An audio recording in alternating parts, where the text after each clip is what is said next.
Dahlia के पौधे पर ज़्यादा बड़े-बड़े फ्लावर कैसे आएँगे? किस तरीके से एक ही ब्रांच पर 3-4 कलियाँ बनेंगी? इस बात को ध्यान में रखते हुए आज के वीडियो में मैं आपको बताने वाली हूँ कि किस तरीके से आप अपने डहलिया के प्लांट से बहुत सारी फ्लावरिंग ले सकते हैं। जनवरी में डहलिया पर बहुत ही अच्छी फ्लावरिंग होती है, भले ही नवंबर-दिसंबर में ये प्लांट हम लगा लेते हैं, लेकिन जब धूप थोड़ी-सी तेज़ होगी तभी इस पौधे में अच्छे फूल बनेंगे और फूल खिलेंगे भी। जनरली डहलिया पर ये देखने को मिलता है कि कलियाँ तो बन जाती हैं, लेकिन फिर वो कलियाँ काली पड़ने लगती हैं और मुरझा जाती हैं, खिलती नहीं हैं। ऐसा तभी होता है जब ठंड बहुत पड़ती है और डहलिया के पौधे को बराबर मात्रा में सनलाइट नहीं मिल रहा होता है। इसलिए डहलिया को यदि आपने नवंबर-दिसंबर तक लगाया है, तो इसे अभी आप ग्रो ना करके सिर्फ़ एक ही मेथड अपनाइए और वो है पिंचिंग। यदि आप चाहते हैं कि डहलिया पर बहुत ही बड़े-बड़े फूल आएँ, तो दिसंबर तक आपको सिर्फ़ पिंच करना होता है। पिंच यानी ऊपर से 2-3 इंच कट कर दीजिए। इससे पौधा धीरे-धीरे मल्टीपल ब्रांचेज़ निकालेगा और हर एक ब्रांच पर कलियाँ बनेंगी। जो कली आएगी, वो फूल भी बड़े-बड़े निकल कर के आएँगे। 14 जनवरी के बाद ही डहलिया पर अच्छी फ्लावरिंग होती है और अप्रैल तक ये फ्लावरिंग चलती रहती है। डहलिया के फूल यदि एक बार खिल जाएँ, तो उसके बाद किस तरीके से आप दोबारा फ्लावरिंग ले सकते हैं, ये भी आज के वीडियो में मैं आपको बताने वाली हूँ। डहलिया एक ऐसा पौधा है जो बहुत ज़्यादा तेज़ सनलाइट में ही अच्छी फ्लावरिंग कर पाता है, तो इसको जहाँ कहीं भी आप लगा रहे हैं, इस बात का ध्यान रखें कि सुबह से लेकर के शाम तक की सनलाइट मिलनी चाहिए। डहलिया को जब भी आप लगा रहे हैं हमेशा 12 से 14 इंच के बीच के कंटेनर में लगाइए। बहुत छोटे कंटेनर में ये पौधा अच्छे से परफॉर्म नहीं करता है। यदि आप छोटे कंटेनर में लगाना चाहते हैं 8 इंच या 10 इंच के कंटेनर में, तो फिर आप इसकी डॉफ वैरायटी लगाइए।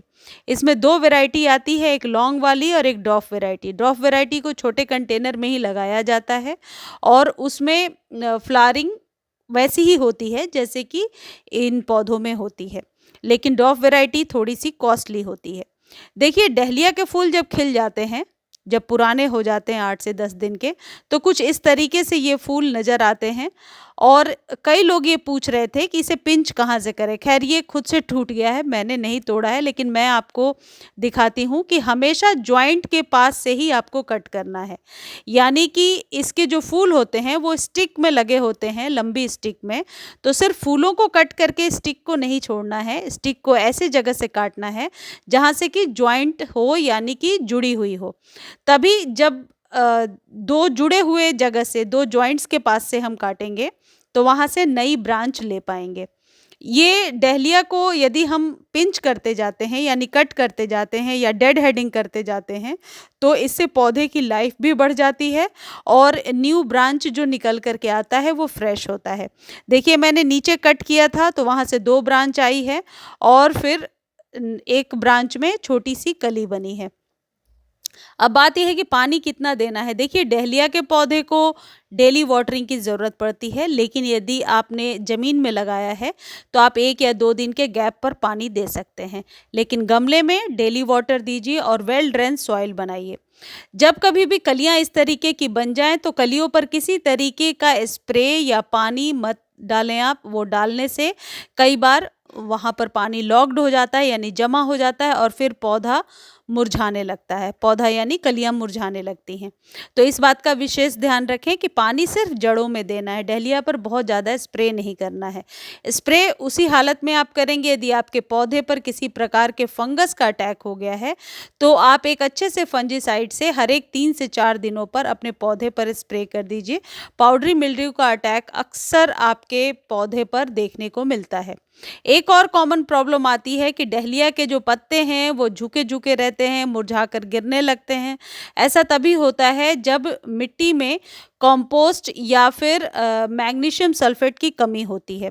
यदि आपके पौधे के साथ ऐसा हो रहा है कि पत्तियाँ मुरझाई हुई सी रह रही हैं, तो आप 1 चम्मच एप्सम सॉल्ट को पानी में भिगोइए और 1 लीटर या आधे लीटर पानी में और अच्छे से स्प्रे कर दीजिए। आप देखेंगे कि ये पत्तियाँ फिर से लश ग्रीन हो गई हैं और पत्तियाँ स्वस्थ हो गई हैं।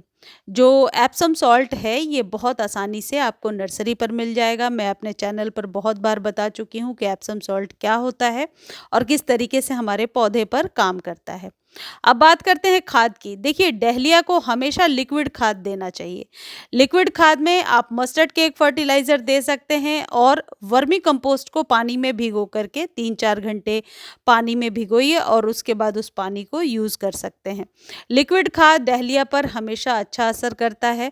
जैविक खाद में गोबर की खाद या वर्मी कंपोस्ट और एक मस्टर्ड केक फर्टिलाइज़र 2 ही खाद आप देंगे और आप देखेंगे कि आपके डहलिया में बहुत अच्छी फ्लावरिंग होने लगी है।